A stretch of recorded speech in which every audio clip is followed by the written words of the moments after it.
What is going on, everybody? Welcome back to my channel. Ngasidi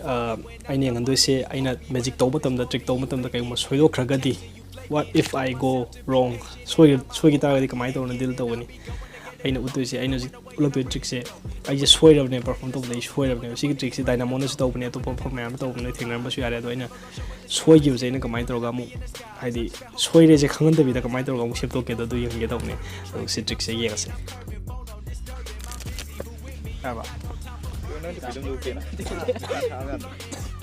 sunlight chang drop number da dum ya bra sunlight chang adum yai ubra ba ka nung ke le ubra to mi le ubra ya de de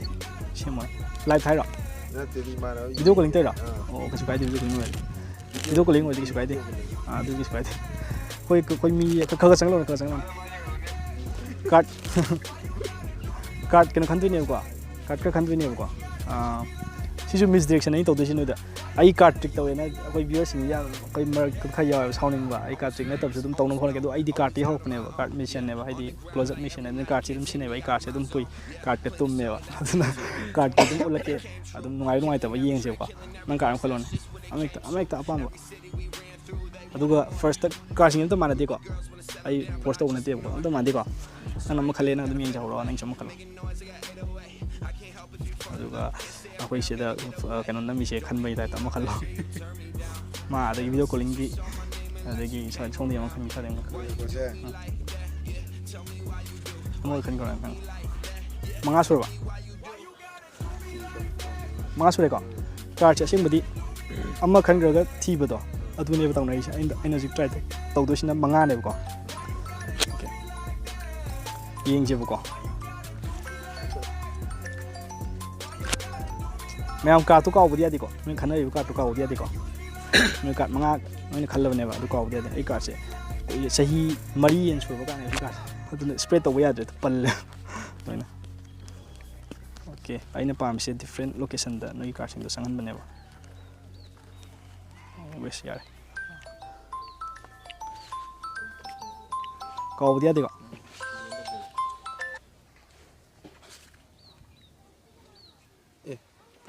yang hore ai ulakani yarba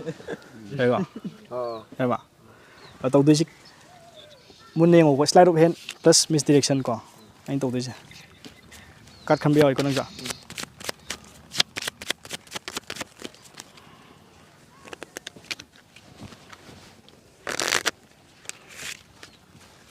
kat phalan tat phai ba mi yaura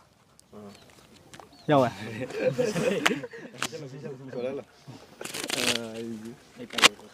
first yung ko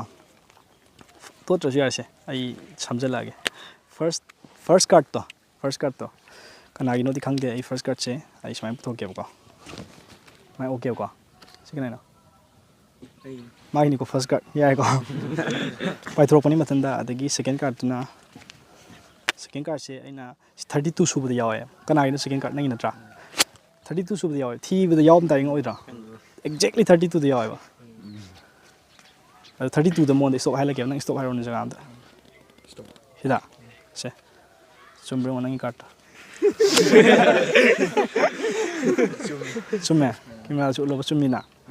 nang card chumme nak pathang kanai card na nang gi ne ba nang card tu kai card na ro ai da suthi ki sabe na gi na kai 5 love ko suthi sabe ne ko chumro ni ko third card ne ko oi card kya wa le ani wat nang ju wali ba ahum lo wali ja ani wali okay ai back pocket ka am yaw ba ko sikana na mai ne ko kai na mai ka ne si ko nang gi last card to kai na nang gi to kai na 6 ki diamond tang chang lo ne 6 ki diamond ne ba ko 6 ki diamond ne 6 ki diamond andre ne ka tai du de kai chu ke sangi odra poke da sangre e siski de man have ne ko okay I card mari okay yeah nang nau nam khanje nang ka am ko se mai ta pai ba ya nang yu kai ne ba ngai do siski de man okay oi man ne de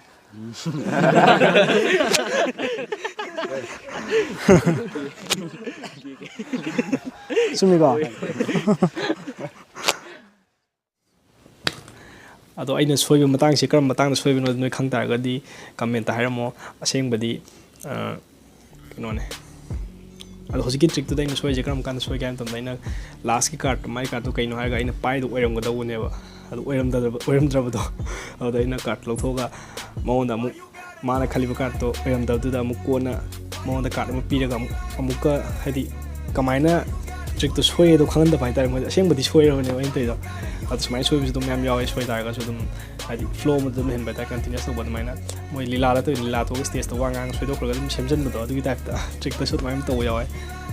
ꯑꯦꯅꯤꯋꯦꯁ ꯑꯩ ꯉꯁꯤꯁꯨ street magic ꯅꯝꯗꯦ ꯑꯗꯣ ꯁꯤꯒꯤ footage ꯑꯩ ꯂꯩꯔꯝꯕꯗꯒꯤ ꯑꯩ ꯑꯗꯨꯝ ꯁꯦꯝꯃꯒ ꯍꯥꯞꯄꯛꯏ ꯁꯨꯃꯥꯏꯅ ꯑꯩ ꯀꯟꯇꯦꯟꯇꯤ ꯋꯥꯠꯅꯕ ꯊꯥꯒꯦ ꯍꯥꯏꯅ ꯑꯩ ꯈꯜꯂꯦ ꯑꯗꯣ ꯍꯌꯦꯡꯁꯤ ꯕꯟꯅꯦ ꯍꯥꯏꯅ ꯇꯥꯏ ꯆꯨꯝꯕ꯭ꯔꯥ ꯂꯥꯟꯕ꯭ꯔꯥ ꯈꯪꯗꯦ ꯈꯪꯉꯒꯗꯤ ꯀꯃꯦꯟꯇ ꯄꯤꯕꯤꯔꯛꯑꯣ ꯑꯣꯏꯔꯝꯃꯒꯗꯤ ꯑꯩ ꯚꯤꯗꯤꯑꯣ ꯈꯔ ꯁꯨꯠ ꯇꯧꯕ ꯌꯥꯅꯤ ꯑꯗꯨꯒ ꯁꯟꯗꯦꯒꯨꯝꯕ ꯑꯩꯅ ꯁꯝꯕ ꯅꯨꯃꯤꯠꯇ ꯑꯗꯨꯝ ꯆꯠꯂꯒ ꯂꯣꯏꯅꯃꯛ ꯁꯨꯠ ꯇꯧꯔꯒ ꯚꯤꯗꯤꯑꯣꯁꯤꯡꯁꯦ ꯑꯩ ꯑꯗꯨꯝ ꯁꯦꯝꯃꯒ ꯑꯗꯨꯝ ꯊꯥꯒꯠꯂꯛꯀꯦꯅ ꯈꯟꯕꯅꯦ ꯑꯗꯨꯃꯛꯅ ꯑꯩꯅ ꯇꯧꯗꯣꯏꯁꯦ ꯃꯔꯝꯗꯤ ꯑꯩ ꯑꯇꯩ ꯃꯇꯝꯗꯗꯤ ꯑꯗꯨꯝ ꯀꯩꯅꯣ ꯇꯧꯗꯕ ꯐꯔꯛ ꯇꯥꯕ ꯑꯩꯒꯤ ꯀꯩꯅꯣ ꯀꯣꯆꯤꯡ ꯀꯩꯀꯩ ꯈꯔ ꯆꯠꯂꯦꯕꯀꯣ ꯑꯗꯨꯒꯤꯅꯤ ꯑꯦꯅꯤꯋꯦꯁ ꯑꯩ ꯀꯩꯅꯣꯝꯁꯨ ꯍꯥꯏꯒꯦ ꯈꯜꯂꯝꯕꯅꯦ ꯑꯩ Q&A ꯇꯧꯅꯤꯡꯉꯦ ꯍꯥꯏꯕꯗꯤ ꯑꯩ ꯅꯣꯏ ꯑꯩꯉꯣꯟꯗ ꯀꯩꯀꯩ ꯃꯌꯥꯝ ꯍꯪꯅꯤꯡꯕ ꯂꯩꯔꯝꯒꯅꯤ ꯂꯣꯏꯅꯃꯛ ꯍꯧꯖꯤꯛ ꯁꯤꯒꯤ ꯚꯤꯗꯤꯑꯣꯁꯤꯒꯤ ꯀꯃꯦꯟꯇ ꯄꯤꯔꯝꯕ ꯍꯥꯏꯗꯤ ꯁꯤꯒꯤ ꯚꯤꯗꯤꯑꯣꯁꯤ ꯀꯃꯦꯟꯇ ꯍꯪꯉꯝꯕ ꯀꯣꯏꯁꯟꯒ ꯑꯩ ꯂꯣꯏꯅꯃꯛ ꯈꯨꯝꯃꯛꯀꯅꯤ ꯑꯗꯨꯒ ꯑꯩ ꯏꯟꯁꯇꯥꯒ꯭ꯔꯥꯝ ꯐꯣꯂꯣ ꯇꯧ ꯇꯥꯔꯒꯗꯤ ꯏꯟꯁꯇꯥꯒ꯭ꯔꯥꯝꯗꯁꯨ ꯐꯣꯂꯣ ꯇꯧꯕꯤꯔꯛꯑꯣ ꯑꯗꯨꯒ ꯏꯟꯁꯇꯥꯒ꯭ꯔꯥꯝꯗ ꯑꯩꯅ ꯄꯣꯁ ꯑꯃ ꯍꯥꯞꯄꯒꯦ ꯑꯩꯒꯤ ꯂꯦꯇꯦꯁ ꯄꯣꯁꯇ ꯅꯠꯇ꯭ꯔꯒ ꯀꯃꯦꯟ ꯑꯣꯏꯅ ꯅꯠꯇ꯭ꯔꯒ ꯗꯥꯏꯔꯦꯛ ꯃꯦꯁꯦꯖ ꯑꯣꯏꯔꯁꯨ ꯌꯥꯏ ꯑꯦꯅꯤ ꯀꯣꯏꯁꯟ ꯍꯪꯕꯤꯔꯛꯑꯣ ꯑꯥꯛꯁ ꯃꯤ ꯑꯦꯅꯤꯊꯤꯡ ꯑꯩ ꯂꯣꯏꯅꯃꯛ ꯑꯩꯒꯤ ꯅꯦꯛꯁ ꯚꯤꯗꯤꯑꯣꯗ ꯅꯠꯇ꯭ꯔꯁꯨ ꯈꯔ ꯂꯩꯔꯒ ꯑꯣꯏꯔꯁꯨ ꯑꯩ ꯁꯣꯏꯗꯅꯀꯤ ꯍꯥꯏꯗꯤ ꯗꯤꯁ ꯋꯤꯛꯁꯤꯗ ꯑꯩ ꯑꯟꯁꯔ ꯇꯧꯔꯛꯑꯒꯦ ꯂꯣꯏꯅꯃꯛ ꯈꯨꯝꯃꯛꯑꯒꯦ ꯑꯗꯨꯒ ꯋꯥꯔꯤ ꯁꯥꯟꯅꯁꯦ ꯍꯥꯏꯕꯗꯤ ꯅꯣꯏꯅꯁꯨ ꯑꯩ ꯈꯪꯉꯣ ꯑꯩꯅꯁꯨ ꯅꯣꯏꯕꯨ ꯈꯪꯅꯤꯡꯉꯦ ꯋꯥꯔꯤ ꯁꯥꯟꯅꯁꯦꯕ ꯑꯦꯠ ꯃꯤ ꯑꯣꯟ ꯐꯦꯁꯕꯨꯛ ꯑꯦꯠ ꯃꯤ ꯑꯣꯟ ꯏꯟꯁꯇꯥꯒ꯭ꯔꯥꯝ ꯑꯗꯨꯒ ꯍꯪꯅꯤꯡꯕ ꯀꯣꯏꯁꯟ ꯍꯪꯉꯛꯑꯣ ꯑꯗꯨꯒ ꯑꯩꯒꯤ ꯐꯥꯔꯁ Q&A ꯇꯧꯁꯦ alright then see you guys very soon